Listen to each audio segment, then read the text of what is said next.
Bonjour à tous, on se retrouve pour une nouveau Texama Show comme d'habitude pour l'actualité informatique et technologique de la semaine. On a pas mal de news cette semaine-ci, notamment le fait que Twitch a leaké, genre l'entièreté de Twitch a leaké, le code source, les revenus de tous les streamers, y compris moi vu que je stream sur Twitch, ainsi que les stats et même à peu près tout franchement. Donc ça c'était une énorme news. Nous avons aussi une énorme news sur le fait que Facebook et tous les autres services en rapport avec Facebook ont été down pendant plus de 6 heures, c'est assez abusé. Et nous avons évidemment toutes des news au niveau de, notamment de nouvelles cartes graphiques, une RX 6600, non XT qui arrive, et aussi la RTX 3090 Ti. Ouais, on verra bien. Alors déjà, vite fait, un petit message sponsorisé, techniquement. Ce lundi, entre 17h et 18h, je vais faire un événement spécial avec HyperX en coopération. Et du coup, ça se passera sur Twitter. Il y aura une vidéo notamment de présentation de casque. Donc pour ceux qui seraient intéressés, je mets un lien dans la description. Il y a aussi un concours. Donc si vous participez, ça vous donne une chance de gagner un casque. Et du coup, voilà, c'est à peu près tout. C'est juste un petit rappel sponsorisé ici. Commençons ce Texama Show. Donc évidemment, la plus grosse news de la semaine et qui a fait certainement le plus parler d'elle, c'est le fait que Twitch a totalement leaké sur le web. Donc c'était une attaque, hein, pour ceux qui se demandent. Quelqu'un a uploadé un fichier torrent de 125 gigas sur Internet. Au final, c'est pas si gros que ça quand on y pense. Et qui contenait littéralement le code source de Twitch, les revenus des streamers Twitch, à peu près tout. Même les clés de stream, c'est pour dire. Du coup, évidemment, ça vous fait beaucoup parler. Je pense que ce que j'ai vu le plus, qui a fait le plus parler, c'était les revenus des, justement, streamers Twitch. Donc notamment, il y a des gens qui ont fait des tops, comme vous pouvez voir ici, avec ceux qui gagnaient le plus et tout ça. Vous pouvez aller voir par curiosité, mais par respect, je vais pas plus montrer que ça personnellement. Mais bon, au final, j'étais assez étonné, je dois bien l'avouer. Notamment, il y a iPierre qui est un youtubeur Minecraft, pour ceux qui ne connaissent pas, qui a regardé justement tout ça et il a déduit que sur Twitch, actuellement, il n'y a pas plus de 5000 personnes, il n'y a pas plus de 5000 serveurs sur l'entièreté de Twitch qui gagnent l'équivalent d'un SMIC. Évidemment, c'est très variable. Le truc, c'est que les top streamers gagnent des millions, littéralement. Et puis, plus vous descendez dans le top, plus ça descend d'un coup les revenus, puis ça se stabilise, et puis genre, il n'y a plus rien. Donc, yep, au final, 5000 streamers qui touchent un SMIC, c'est pas énorme quand on y pense. Et il y a apparemment, il y a plus de 50 000 personnes qui ont un partenariat Twitch, qui sont pas affiliés, hein, ils ont le partenariat. Donc c'est techniquement le truc qui permet de, on pourrait le dire normalement, gagner sa vie sur Twitch. Donc, yep, ça j'étais le plus étonné, franchement. Maintenant, il y avait évidemment tout l'aspect sécurité. Si vous avez un compte Twitch à l'heure actuelle, changez votre mot de passe, genre immédiatement. Et le plus important surtout, c'est, et c'est le cas pour beaucoup de gens, si vous avez utilisé votre mot de passe sur Twitch et qui s'est fait hacker donc, et que vous l'utilisez sur d'autres comptes, notamment votre email, changez-le tout de suite sur tous les autres comptes et sur votre email surtout. Je sais qu'il y a des gens qui ont la flemme de mettre de mettre plusieurs mots de passe par compte et tout ça. Mais voilà, là au moins essayez d'avoir un mot de passe pour votre mail et puis un mot de passe peut-être pour les autres sites. Et si vous avez vraiment la flemme de retenir tout ça, il y a des gestionnaires de mots de passe qui existent, il y en a des gratuits, vous n'êtes pas obligé de payer. Vous avez KeePass par exemple qui est gratuit et qui stocke sur votre PC votre base de données avec vos mots de passe. Et c'est chiffré, donc c'est pas comme si quelqu'un pouvait récupérer et faire quelque chose avec d'un coup. Donc utilisez au moins ça, par pitié. Et encore une fois, par pitié, changez votre mot de passe maintenant. Il y a des gens qui disent que oh, c'est pas conseillé de changer de mot de passe maintenant parce que peut-être que les hackers ont toujours un accès. Le truc, c'est qu'ils ont déjà votre mot de passe, donc changez-le maintenant. Surtout sur les autres sites où là, ben, ils n'ont pas un accès. Ça, c'est le truc que vous devez faire immédiatement. Si vous êtes streamer Twitch, ils l'ont déjà fait. Twitch a réinitialisé toutes les clés de streaming automatiquement pour tout le monde.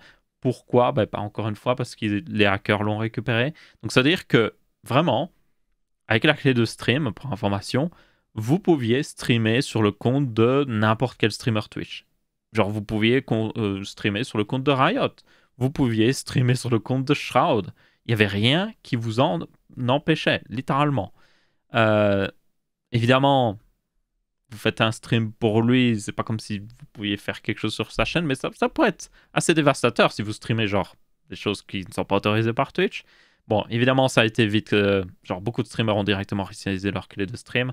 Quand j'ai appris cette nouvelle-là, moi, c'est un des trucs que j'ai fait en premier. J'ai changé le mot de passe.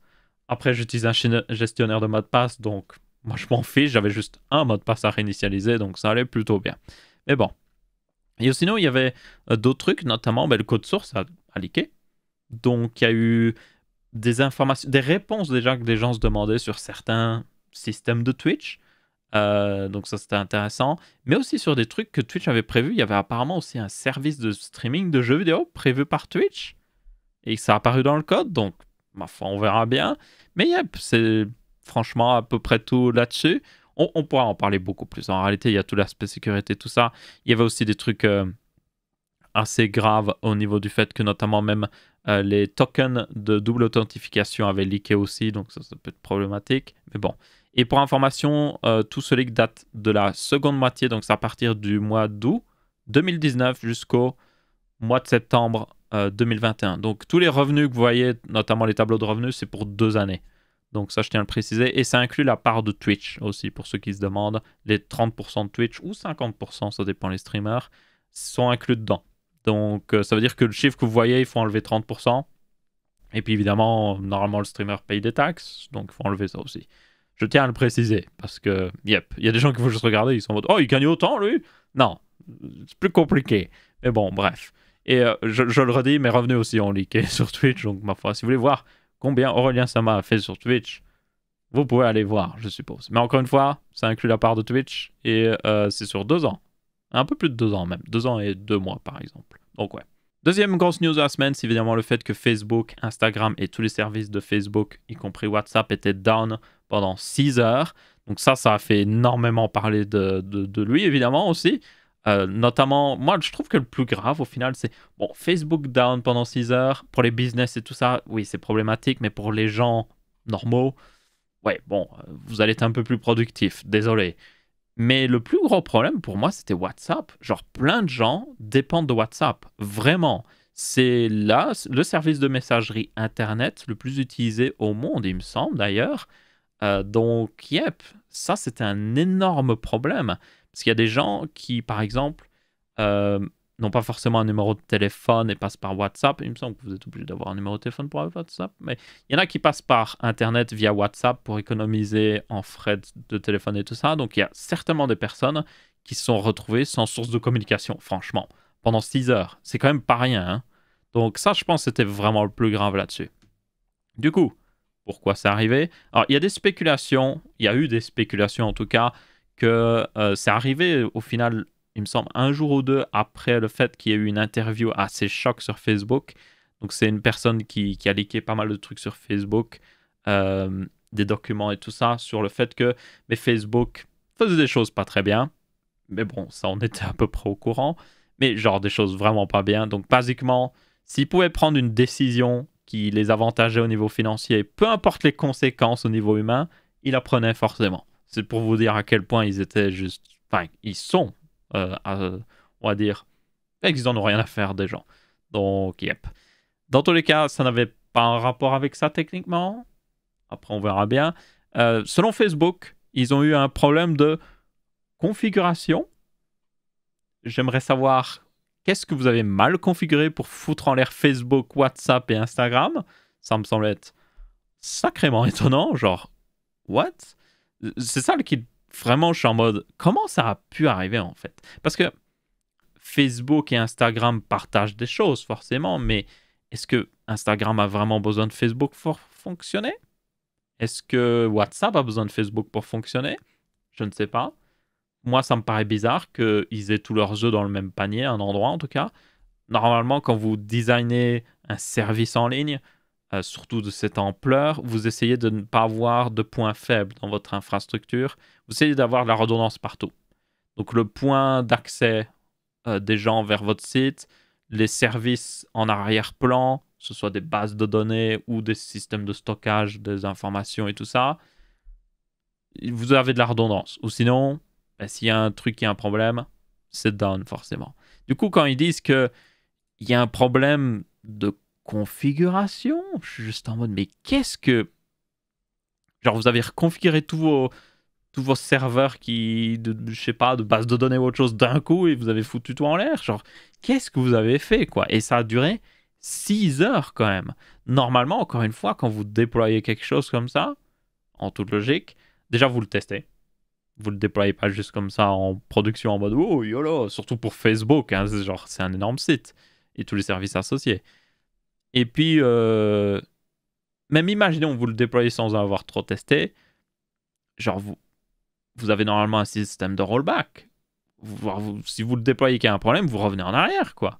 Il a fallu 6 heures. Donc, à mon avis, il y a des trucs qui disent pas. Il y a vraiment des trucs qui disent pas. Il se passait quelque chose. Et j'aimerais personnellement avoir des réponses là-dessus.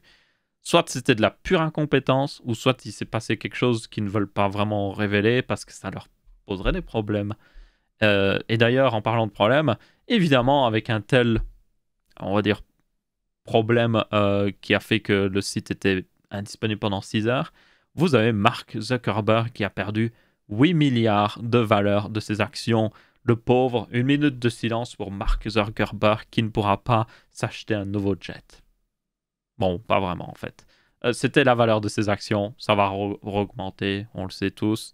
Mais yep, c'était pas vraiment de l'argent, c'était plutôt la valeur de ce qui lui appartient. Et ça va réaugmenter encore une fois. Donc ouais, je ne m'inquiète pas trop pour lui. Même si ça remonte pas, je m'inquiète pas pour lui honnêtement. Il a encore beaucoup d'argent, ne vous inquiétez pas. Ensuite, on a une news sur la Switch OLED qui est sortie le 8 pour ceux qui l'ont manqué. Donc elle est disponible en magasin et tout ça. Je l'ai vu, il me semble, à 400 € dans un magasin en Belgique en ligne. Donc il me semble que c'est plus cher que le prix annoncé. Normalement, il me semble que c'était plutôt normalement à 350. Je ne sais plus trop. Normalement, elle doit, oui, coûter 50 € plus cher que la Switch normale qui est à 300 €. Mais bon, je suppose que problème de production, tout le tralala. Elle était quand même en stock sur le site que j'ai vu, donc visiblement, elle est achetable. Et pour ceux qui se demandent quelle est la différence avec une Switch normale, elle a un écran plus grand et c'est un écran OLED. L'écran OLED est pas mal, franchement, apparemment. C'est un vrai écran RGB aussi. Parce que pour information, le problème avec certains écrans OLED, c'est que vous avez des fois pas 3 pixels. Donc vous n'avez pas un pixel bleu, un pixel vert et un pixel rouge. Des fois, vous en avez 4. Et quand vous en avez 4, des fois, la configuration est tellement bizarre que dans les jeux vidéo, ça rend pas très bien, en fait. Pour une TV, ça va. Mais pour des jeux vidéo ou du texte, des trucs dans le genre, ça rend pas très bien. Donc là, c'est pas le cas pour ceux qui se demandent. C'est vraiment le meilleur écran qu'ils auraient pu choisir. Le seul problème, c'est évidemment qu'il est en 720p. Donc, c'est pas la meilleure résolution, honnêtement. Du coup, aussi, d'ailleurs, un écran 720p comme ça, j'aurais dû être fabriqué spécialement pour Nintendo, hein, quand on y pense, parce que ça... Maintenant, qui fera un écran 720p 7 pouces en 2021? Je ne sais pas. Il n'y a que Nintendo pour faire ça. Alors, en réalité, ça suffit, mais des tests un petit peu avec des gens qui l'ont déjà eu en main, on le voit. Genre, déjà, si vous aviez des très bons yeux, la Switch originale, ça se voit. C'est du 720p. Mais avec celle-là, c'est encore plus visible parce que c'est un écran de 7 pouces, quoi. Donc, yep. Mais bon, yep. Pour ceux qui sont intéressés, pour ceux qui attendaient peut-être pour avoir une Switch un petit peu meilleure, bah, c'est peut-être le moment. Après, tenez compte, il y a toujours les mêmes Joy-Con qui ont toujours les mêmes problèmes de Joy-Con drift. Vous avez aussi toujours le fait que c'est exactement la même Switch. Il n'y a pas une nouvelle puce beaucoup plus puissante, autre chose. Visiblement, il y a quand même eu des changements internes parce que vous avez notamment le fait que le système de refroidissement a un peu changé, le ventilateur un petit peu plus petit, la heat pipe qui conduit la chaleur vers le radiateur est un peu plus petit aussi, donc à voir si ça pose problème. Et c'était aussi, au final, c'est basé sur un modèle qui avait déjà été refresh aussi quand la Nintendo Switch Lite était sortie, pour information. Donc, yep. Un petit peu amélioré au niveau interne, mais enfin, un petit peu changé au niveau interne, parce que c'est pas vraiment amélioré. Mais basiquement, c'est la même Switch. Elle a aussi un meilleur kickstand. Donc, le support à l'arrière est bien meilleur. Franchement, c'est pas le truc en plastique, c'est du métal. Enfin, non, c'est du plastique aussi en vrai. Bref, il est beaucoup plus large, il tient beaucoup mieux. Franchement, il a l'air génial par rapport à l'original. Donc, yep. Et aussi le dock, pour ceux qui sont intéressés. Le dock est meilleur. Le dock a une meilleure sortie de câble. Il gratte moins contre l'écran quand vous mettez la Switch dans le dock. Et ça, c'est plutôt cool. Et pour ceux aussi qui se demandent, la Switch a toujours un écran en plastique. Donc, ouais. Si vous pouvez, mettez un écran de protection en verre. Il faudra un spécial pour la Switch OLED, d'ailleurs, parce que comme l'écran est plus grand, donc ouais. Mais après, ayant des neveux qui ont cassé plusieurs protections d'écran en verre sur une Switch, je comprends pourquoi Nintendo a mis un écran en plastique en vrai. Même si je n'approuve pas totalement, je comprends pourquoi. Yep. peut-être que la prochaine fois, j'achèterai une protection en plastique pour protéger l'écran en plastique. Parce que, yep, je sens que ça va arriver encore une fois. Mais ouais, voilà, c'est tout. Il n'y a pas plus à dire. Le format est le même, comme j'ai dit. Il y a juste l'écran qui est plus grand. Je vais essayer de me mettre la main dessus parce que personnellement, je trouvais l'écran de la Switch trop petit. Je n'aimais pas trop ça. Donc, j'essaierai de mettre la main dessus pour la prochaine sortie du prochain Pokémon que je vais quand même essayer de jouer pour voir, même si je suis de plus en plus déçu par Pokémon, mais bon. Ensuite, on reste dans le domaine des consoles portables avec ici le Steam Deck. Je vous rappelle, c'est la console faite par Valve, qui est basiquement un PC qui tourne sous Linux portable. Très intéressant. Et du coup, ils ont fait une vidéo où alors, c'est une vidéo où basiquement ils disent ne faites pas ça, mais on va vous montrer comment le faire. Donc c'est une vidéo où ils vous montrent comment démonter le Steam Deck et changer les pièces clés, on va dire. Déjà les joysticks, donc c'est beaucoup plus facile que chez Nintendo en tout cas. Donc ça c'est le premier truc. Et aussi comment remplacer le SSD. Ça c'était une chose que par contre beaucoup de gens se demandaient, parce que je vous rappelle que le Steam Deck a un modèle de base très peu cher, mais si vous voulez plus de stockage, ça monte vite en prix. Et du coup, le modèle de base à 64 Go, c'est vraiment pas assez, franchement. Donc, remplacer le SSD par un meilleur SSD, ça pourrait être vraiment cool. Alors, ils disent qu'il pourra avoir des problèmes, notamment, et ça peut être le cas, d'interférence, parce que vous voyez que ici, sur cette image, on va l'ouvrir dans un nouvel onglet pour voir un petit peu mieux. Nous avons les deux antennes de Wi-Fi qui sont juste ici, et ça, c'est le SSD ici. Donc c'est littéralement à côté. Et ça pourrait faire des interférences, honnêtement. Donc peut-être qu'il y a une part de vérité là-dedans. Mais bon, je pense que si le Steam Deck est populaire, il devrait avoir des solutions qui vont apparaître sur le marché. Des solutions préfaites avec peut-être aussi, vous voyez qu'il y a une protection sur le SSD pour empêcher un petit peu les interférences. Donc moi je dirais que ça devrait aller. Tenez compte aussi que si vous mettez un SSD par exemple qui consomme beaucoup plus, ça pourrait réduire la durée de vie de la batterie. Enfin, vous aurez moins de batterie en tout cas. Donc ouais. On voit d'ailleurs le reste du refroidissement. Comme vous pouvez voir, il y a une heat pipe, un ventilateur, c'est très similaire à la Switch au final. On a la batterie ici en forme de L, donc c'est 2 cellules. Je sais plus c'était quoi la capacité. J'ai pas réussi à lire. Je sais pas si on le voit vraiment, mais à voir comme ça doit pas non plus être une capacité incroyable, surtout que le Steam Deck n'est pas très grand. Vous voyez que c'est plus grand qu'une batterie de smartphone, mais c'est pas incroyablement grand non plus. Et le truc le plus notable aussi, c'était le fait que, au final, c'est plutôt facile de l'ouvrir. Et aussi, tous les composants secondaires sont sur des PCB. Donc, par exemple, vous voyez là qu'il manque un PCB ici, parce que c'est là où il y a le joystick. Il est sur son propre PCB. Là, les boutons sont sur leur propre PCB. Ici, il semblerait qu'il y ait un autre PCB. Il y a à chaque fois des câbles pour connecter tout ça. Ça doit être la carte mère principale. Donc ça, c'est plutôt une bonne chose. Parce que si vous avez des boutons qui ont un problème, vous pouvez juste remplacer le PCB et c'est bon. Si vous avez le joystick qui a un problème, vous pouvez juste le remplacer et c'est bon. Et apparemment aussi, Valve fera exprès de fournir des pièces de remplacement sur un site spécialisé. Donc ça, c'est vraiment cool, franchement. Donc ouais, il n'y a pas plus à dire, selon moi. On verra bien ce que ça donnera. J'ai hâte de voir, franchement, le Steam Deck maintenant. C'est un format qui m'intéresse beaucoup. Je pense que c'est une vision du futur. Pas pour tout le monde, mais ça commence. Peut-être que dans le futur, c'est ce qu'on aura. Bon, je le verrai plus avec des smartphones. Genre, vous sortez votre smartphone et vous pouvez faire n'importe quoi avec. C'est déjà un petit peu le cas en réalité, mais encore plus. Une news avec un petit peu de rapport avec celle de Valve, en réalité ici, c'est au niveau de Microsoft qui a eu apparemment plus de pression de la part de certains actionnaires de l'entreprise qui leur, en tout cas, conseillent d'avoir plus d'efforts sur le droit à la réparation. Donc ça, c'est un truc qui fait énormément débat aux États-Unis en ce moment et qui, selon moi, devrait faire énormément débat partout. C'est le fait de vous achetez quelque chose, vous achetez un ordinateur, vous achetez un tracteur, même une voiture, vous avez le droit de la réparer, tout simplement. Et actuellement en informatique, notamment sur tous les smartphones, c'est pas du tout le cas. Si vous regardez à quel point Apple fait exprès de designer les iPhones pour qu'ils soient difficiles à réparer, malgré qu'ils pourraient être hyper faciles à réparer, vous voyez qu'il y a clairement des efforts qui sont faits là pour empêcher qu'on puisse le faire nous et genre forcer à aller chez justement Apple pour le faire réparer. Comme ça, ils peuvent se faire de l'argent. C'est vraiment ça, hein, franchement. Ou sinon, ça vous force aussi. Et puis, comme Vous devez aller chez Apple pour faire réparer, ils contrôlent les prix, ils vous font payer hyper cher. Du coup, ils vous incitent à acheter un nouveau smartphone s'il y a un problème. Et j'ai Google qui s'active sur le téléphone. Pourquoi? Ok, bref. Dans tous les cas, c'est pour ça qu'ils ne veulent pas supporter ça.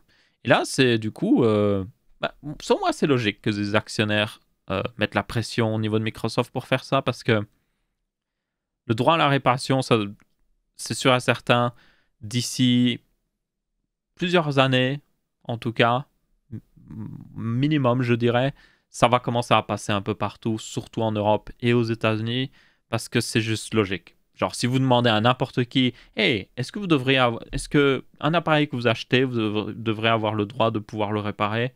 Je pense que la plupart des gens sont d'accord. Il y a certaines personnes qui vont être en mode, non, je préfère demander à quelqu'un, mais c'est pas parce que vous ne voulez pas le réparer vous-même que vous n'avez pas besoin du droit. Selon moi, le truc, c'est qu'aussi, si c'est facile de réparer pour vous, c'est facile de réparer aussi pour des magasins spécialisés qui vont faire des meilleurs prix que les magasins officiels. Et peut-être même un meilleur travail, franchement. Donc, ouais. Du coup, j'espère que Microsoft va faire des efforts, parce que les surfaces, pour information, les surfaces Pro et tout ça, qu'on a vu la semaine dernière d'ailleurs, sont pas les plus faciles à réparer. Vous pouvez changer les SSD facilement, parce qu'ils l'ont fait exprès, surtout sur le dernier modèle. Mais à part ça, franchement, rentrer à l'intérieur, c'est plutôt compliqué. Donc, yep. Selon moi, ça devrait être un droit. Je devrais avoir le droit de, si j'ai acheté un smartphone, de pouvoir le réparer comme je veux. Que ce soit chez Apple, chez un magasin tierce ou moi-même. Et je devrais avoir aussi l'accès à des pièces de rechange et les acheter peut-être auprès d'Apple ou n'importe quelle entreprise. Et surtout, il ne devrait pas faire des efforts pour rendre difficile à réparer, parce que c'est un petit peu le cas pour beaucoup d'appareils. Donc ouais, j'espère que ça ira de l'avant. C'est une chose selon moi hyper importante. Je sais qu'il y a des efforts aussi au niveau européen. Je devrais y regarder un petit peu plus. Et en tout cas, si vous êtes actif à ce niveau-là, au niveau surtout des députés européens et tout ça, n'hésitez pas à les contacter et leur dire « Hey, ça c'est cool !» Mais bon, il faudrait que je regarde s'il y a des projets de loi en cours ou autre chose. Il doit en avoir. La prochaine news concerne Windows 11. Et justement, j'ai fait une vidéo dessus. Si vous ne l'avez pas vu, j'ai fait une vidéo sur « Devriez-vous mettre à jour vers Windows 11 ?» Et ma réponse était globalement « Non, pas tout de suite ». Et pour certaines personnes, ce sera non parce que vous ne pourrez pas, parce que vous n'avez pas la configuration requise, mais bon. Et là, il y a une news qui confirme mes craintes. Il y a un bug qui a été découvert sur Windows 11 qui affecte les processeurs Ryzen et qui pourrait affecter les performances jusqu'à 15%. C'est quand même pas rien. Il y a deux variantes, on va dire, de ce bug. Notamment, le premier, c'est un bug qui fait que le cache L3, donc c'est la mémoire cache sur le processeur, a jusqu'à 3 fois plus de latence. Donc pour les applications qui requièrent des basses latences, notamment les jeux vidéo, ça va réduire les performances. Donc ça pourrait être de 3 à 5% pour information. Et sinon, vous avez un deuxième bug qui affecte encore plus, là, donc c'est celui qui ferait le plus de dégâts, on va dire. Et c'est le fait que, et ça c'est le plus étonnant pour moi, mais vous avez ce fameux... Donc sur Windows, vous avez le scheduler, c'est en anglais, donc c'est on va l'appeler le manager de tâches, ok, en français. C'est pas son vrai nom, mais bon. En gros, quand il y a une nouvelle tâche, il y a un jeu, vous lancez un jeu, c'est lui qui doit dire « Oh, toi le jeu, tu tournes sur tel processeur, ou tu peux prendre genre tel et tel cœur d'un processeur, tel et tel thread et tout ça. » Il gère tout.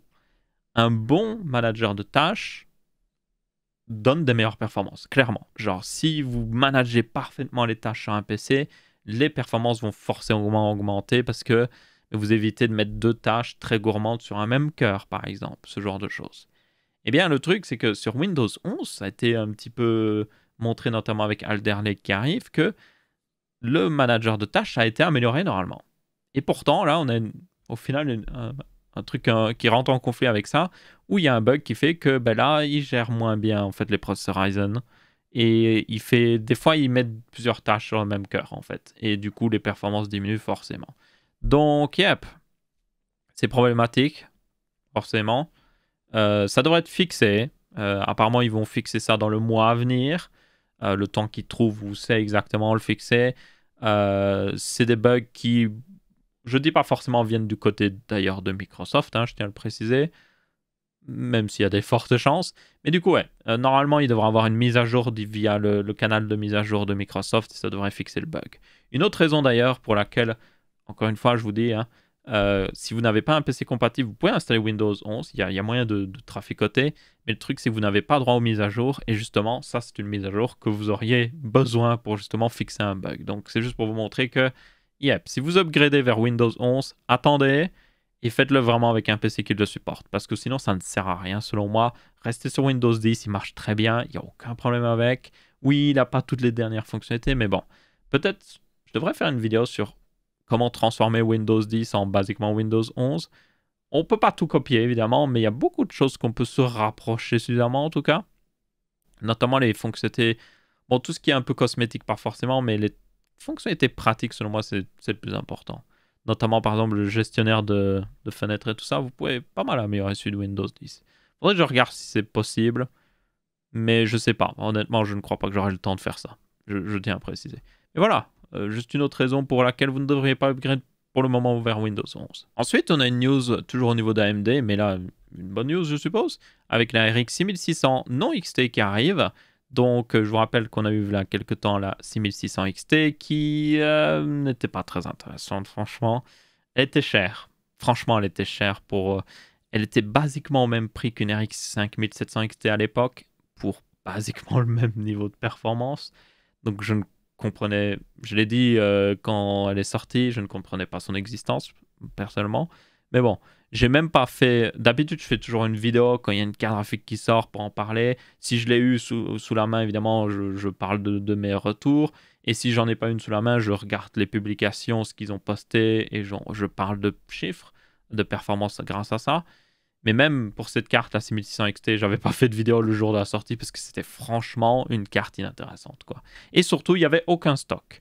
Alors là, pour la 6600, déjà, j'ai normalement la possibilité d'avoir un exemplaire de test, donc ça c'est plutôt intéressant. Je ne sais pas quand elle sort d'ailleurs, elle n'a techniquement pas été annoncée, il me semble. J'ai pas signé de NDA, donc ma foi, voilà. Mais du coup, ici on a une news sur le fait qu'il prouve qu'elle existe et surtout on a des chiffres de performance, donc voilà. Pour comparer un petit peu, juste pour vous montrer un petit peu, cette 6600, donc là on voit un graphe de benchmark qui vous montre les résultats dans 3D Mark Time Spy. La carte n'est pas sur le graphe, il faut la regarder. Donc, encore une fois, ouais, elle fait 8600. Et si vous regardez 8600, cela placerait basiquement au niveau d'une RTX 3060. Et je ne suis pas du tout étonné. Franchement, je ne suis pas du tout étonné. Elle fait même 8155 en vrai en graphics score. Donc, elle fait moins qu'une RTX 2060 Super en vrai. Oh, ça, c'est pas bon. Maintenant, le truc, c'est que peu importe ses performances, moi, ce qui m'intéresse, c'est le prix. C'est vraiment le prix. Parce que si elle est vendue 250 €, là, il n'y a aucun problème. C'est une très bonne carte, franchement. Mais si elle est vendue le même prix qu'une 3060, là, je suis juste en mode pourquoi? À quoi ça sert? Donc, ouais, on verra bien. Et aussi, le deuxième truc, s'il y a du stock. AMD, s'il vous plaît, arrêtez de sortir des cartes où il n'y a aucun stock. Ça ne sert à rien. Ce serait génial qu'on ait du stock d'abord, surtout que je vous rappelle que, et c'est ça qui prouve que c'est pas... Beaucoup de gens croient que c'est tout ce qui est minage de cryptocurrency qui vraiment font qu'on n'a pas de carte graphique. Ça contribue un peu au problème, mais par exemple pour les cartes AMD, il y a pas de gens qui utilisent les nouvelles cartes AMD pour miner des cryptocurrencies parce qu'elles ne sont pas intéressantes. Elles ne sont pas plus rapides que les anciennes cartes AMD. Et elles sont beaucoup plus chères. Donc, il n'y a personne qui les utilise franchement pour ça. Et pourtant, il n'y en a aucune. Pourquoi? Parce qu'il y a des problèmes de production, tout simplement. Je dirais qu'AMD souffre quand même beaucoup plus de problèmes de production que Nvidia. Mais ouais. Je dis, c'est... S'ils la sortent et qu'il n'y a aucun stock, juste envie de dire, qu'est-ce que vous faites? Parce que franchement, ça ne sert à rien. Ensuite, en parlant de quelque chose qui ne sert à rien, littéralement, enfin, si elle sert à plein de choses, mais le problème, c'est qu'elle va coûter pas cher. La RTX 3090 Ti, 3090 Ti si vous préférez, et elle existe apparemment, vraiment. Elle existe. Déjà, elle utilisera un autre connecteur, encore, oui. Elle consommerait 450 watts d'énergie, d'électricité. Je suis en mode, what? Enfin, elle a un TDP de 450 watts. Donc, ça va chauffer, on peut le dire. Et elle aurait du coup toujours les 24 Go GDDR6X, mais plus rapide à 21 Go bps. Après, vous pouvez, je tiens à le préciser, j'ai une 3090 et je peux vous dire que vous pouvez l'overclocker la RAM et Et vous pouvez monter pas très loin de cette vitesse. Donc, yep. Et sinon, elle a évidemment le full GPU, le GA102. Donc, c'est le full GPU ici, avec ses 10 752 codes core. C'est pas une énorme upgrade, franchement, par rapport à la 3090 de base. Parce que même une 3080 et une 3090 sont très proches. Genre, il y a 15% de performance. Et pourtant, il y a plus d'un millier de coups d'accord de différence. Ici, il n'y a même pas 300 coups d'accord de différence. Donc, ouais, je ne m'attends pas à une carte beaucoup plus performante pour moi. Ce sera la plus performante, oui. Mais à quel prix, littéralement, et à quelle consommation électrique? Donc, ouais. Et apparemment, elle sortirait en janvier 2022. Donc, ma foi, j'essaierai de mettre la main dessus si vous voulez un test. Je ne vois aucun intérêt de tester cette carte, je pense. Yep. Ouais. Ma foi, voilà. Je n'ai rien d'autre à dire. Tout ce que je dirais, c'est Nvidia, par pitié, ne sortez pas une carte pareille. Parce que, littéralement, s'ils sortent une carte pareille, ils peuvent le faire. Hein. Genre, s'ils veulent se faire de l'argent, oui, c'est une très bonne manière de se faire de l'argent, mais selon moi, c'est juste stupide d'un point de vue image de marque. Parce que s'ils sortent une carte pareille, c'est juste pour détruire leur image de marque. Parce que les gens vont regarder ça et vont être en mode, vous êtes sérieux là de sortir ça alors que, genre, on peut pas acheter de carte graphique?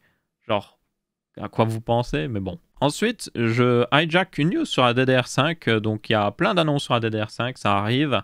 Pour aussi un petit peu parler de... Alors, il y a Alder Lake aussi qui arrive. Ça a été évidemment annoncé. Je ne peux pas donner de date. Je ne peux rien vous dire dessus, par contre, parce que je suis sous NDA. Donc, j'ai signé un papier parce que je vais tester Alder Lake pour sa sortie. Et je ne peux tout simplement rien vous dire. Donc, voilà. Si je n'ai pas parlé d'Alder Lake récemment, c'est pour cette raison-là. Mais par contre, je peux évidemment dire un petit peu que la DR5 arrive. Notamment, on a vu des kits de chez Vengeance, des kits Vengeance de chez Corsair et tout ça. Il y a aussi Adata. Il y a G-Skill aussi qui est en prépare. Donc ça, c'est plutôt intéressant. Et on va voir ce que ça donne. Apparemment, le kit de chez Corsair est vraiment en 4800 MHz de base dessus de Vengeance. Donc, il y a réellement une upgrade de vitesse sur la DDR5 à la sortie. Donc ça, c'est plutôt cool. Donc on verra bien. Je suis curieux, en fait, de tester. C'est vraiment ça. Donc, quand ce sera sorti, et tout ça, je vous ferai des tests DDR5 versus DDR4. Après, techniquement, c'est compliqué parce que il faudrait une plateforme. Il faudrait le même truc et juste changer la RAM. Mais on ne peut pas vraiment faire ça. Donc, yep. J'essaierai au mieux de vous faire des tests pour vous montrer la différence. Voir si ça vaut vraiment la peine, cette DDR5. Parce que la vitesse, ça fait pas tout. Parce que pour des fois atteindre de telles vitesses, vous devez augmenter la latence. Et si vous augmentez la latence, vous perdez en performance. Donc, ça, c'est déjà arrivé par le passé. C'est même pour ça que vous pouvez avoir un kit à 3200 MHz en DDR4 qui a, par exemple, des latences très serrées. C'est basiquement du CL14 versus un kit à 3600 MHz qui, lui, a des timings pas du tout serrés en CL21, par exemple. Et vous allez voir que le kit à 3200 MHz est aussi bien plus performant. Donc, c'est juste pour vous dire, la vitesse, le chiffre là que vous voyez tout le temps, ça ne veut pas tout dire, ok?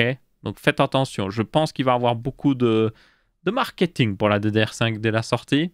Ça va être une révolution et tout ça, mais oui, je pense que c'est une bonne évolution. C'est un pas vers le futur, clairement.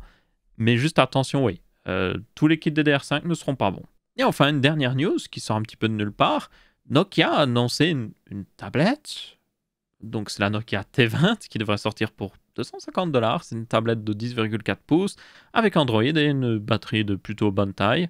Elle n'a pas des specs incroyables pour ceux qui se demandent. Elle a un processeur Unisoc Tiger T610. Oui, je ne savais même pas que ça existait, donc voilà. C'est un processeur en 12 nanomètres avec 2 cœurs A75 et à 1,8 GHz, c'est 2 A55 à 1,8 GHz, donc c'est un 4 cœurs, quoi.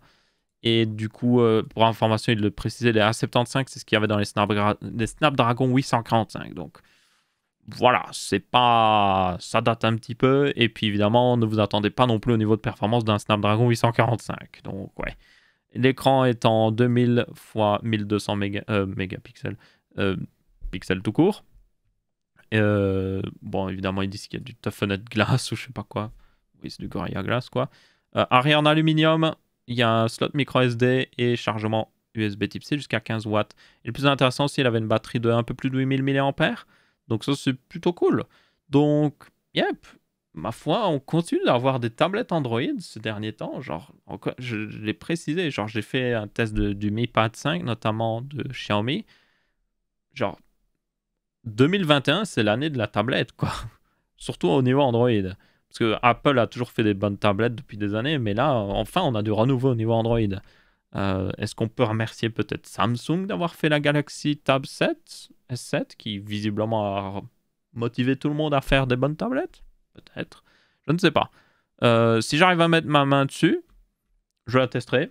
Sinon, je la testerai pas, tout simplement. Mais je serais intéressé, franchement, de la tester. Surtout, j'aimerais voir les performances de cette tablette parce que, yep, si elle est plus performante que les tablettes au même prix, notamment la Galaxy Tab A7, ce serait franchement une bonne option. Et du coup, sur ça, on va rester là pour ce Texama Show. Il n'y a pas plus d'informations. Merci à vous d'avoir regardé. J'espère que vous avez bien apprécié. Si c'est le cas, vous pouvez laisser un petit pouce bleu. Si ce n'est pas le cas, vous pouvez laisser un petit pouce rouge. D'ailleurs, mardi, nous allons avoir une nouvelle série qui va sortir. Ça doit être plutôt intéressant. C'est une série totalement originale. Vous allez le voir. Je n'en dis pas plus. Rendez-vous mardi pour ça. Et du coup, merci à tous. Ciao, ciao.